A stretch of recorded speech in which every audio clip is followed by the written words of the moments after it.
Hello, my name is Burke Hedges, author of the best-selling book, The Parable of the Pipeline.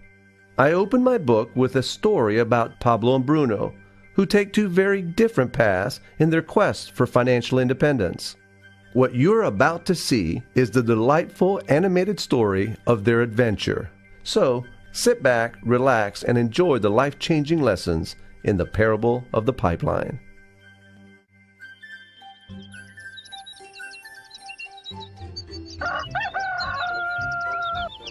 Far away, in a small village, near a beautiful valley, lived two friends, Pablo and Bruno. They were both young and dreamed of a better life for themselves. They'd often discuss their dreams about how they would become the most successful men in the village. They weren't afraid of hard work, and they searched for opportunities to help realize their goals and achieve their dreams. One day, an opportunity presented itself.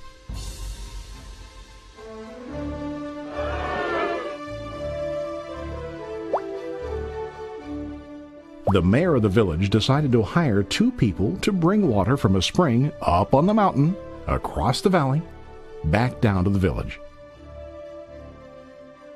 They were to be paid based on the amount of water delivered to the village.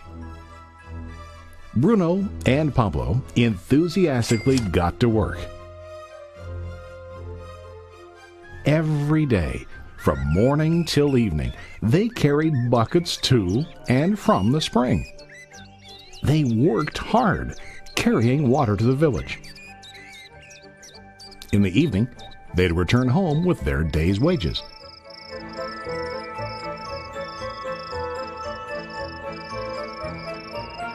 Bruno was satisfied with his work and the money he earned.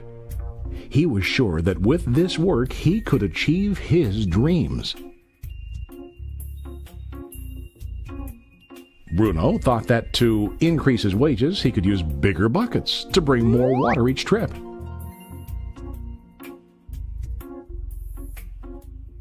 He believed with a larger income he would soon be able to buy a cow and the house that he dreamed about.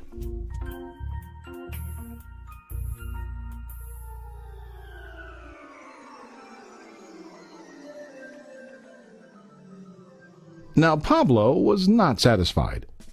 At the end of the day, his back and hands ached, and he was exhausted. He was looking for an easier way to earn more. One day an idea occurred to Pablo. He imagined building a pipeline to deliver the water from the mountain spring to the village. With this pipeline, he could get more water to the village without carrying buckets back and forth from the spring to the village. Soon, he got very excited about his idea and began to plan.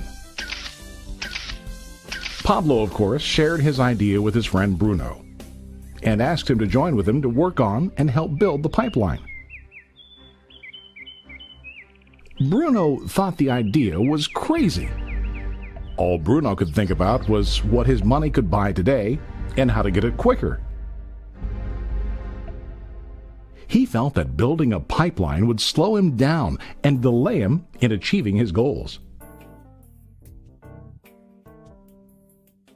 Instead, Bruno got bigger buckets and went more often back and forth fetching water. He was sure that with this method, he could make more money.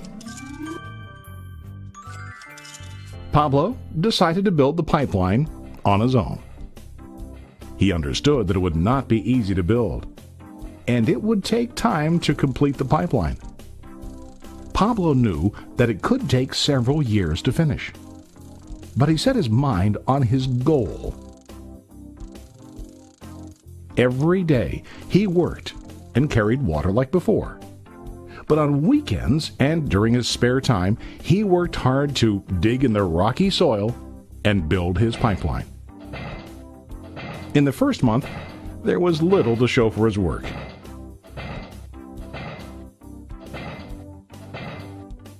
Bruno and the villagers laughed and teased him. They called him Pablo the Pipeline Man. During this time, Bruno's income doubled. He already bought a cow and a bigger house.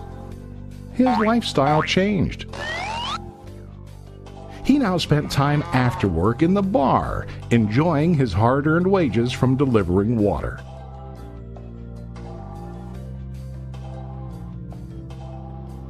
What Bruno didn't realize was that his body was starting to stoop from carrying the heavy buckets every day.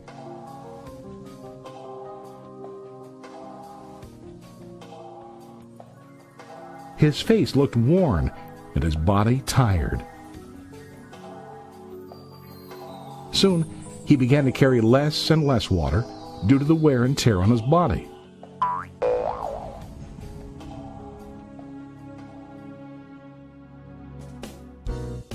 Month after month, Pablo worked. Soon a year passed, and then a second year. Finally, Pablo finished his pipeline.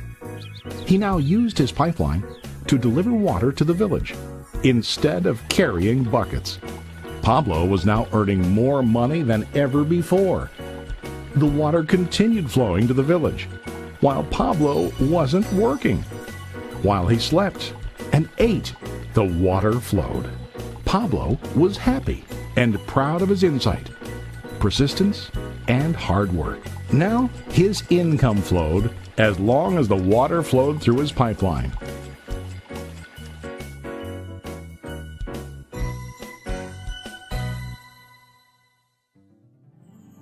The story of Bruno and Pablo is a reflection of life. Their jobs symbolize what most people do to earn money. Bruno gets his money using buckets. He goes back and forth, carrying his buckets from the spring to the village in exchange for money. To increase his income, he either has to go more frequently to the spring or to use larger buckets. It's common in real life to increase our income by working harder. For example, working overtime or getting a second job. We also increase the size of our buckets by accepting a higher paying position, which often includes spending more time on the job. Most of us exchange time for money like Bruno. We know that every person has only 24 hours in the day and that it's not possible to use all our time to work. The most difficult time comes when we can no longer exchange time for money due to age, health, or other reasons. Then, our income stops. Now let's review what Pablo did. Very wisely, Pablo did not exchange all of his time for a limited income, but he used some of his time to build a pipeline. He knew that the pipeline would bring ongoing income as long as the water flowed. An ongoing income that multiplied the time he worked each day. Pablo knew that someday, maybe because of age or health, he would no longer be able to exchange his available time for money. Pablo knew that if he could make his idea of a pipeline work, then he only has to do the hard work of building the pipeline. After the pipeline was completed, Pablo was able to monitor and maintain the flow of water to ensure that his income will continue. Pablo has shown us that to earn an income, we don't always have to directly exchange time for money. There really are better ways. How about you? Are you still like Bruno, who directly exchanges time for money? Or do you want to be like Pablo, building and maintaining a pipeline for ongoing income? If you are interested in the idea of building your own pipeline, contact the person who lent you this presentation. You can start building your pipeline today.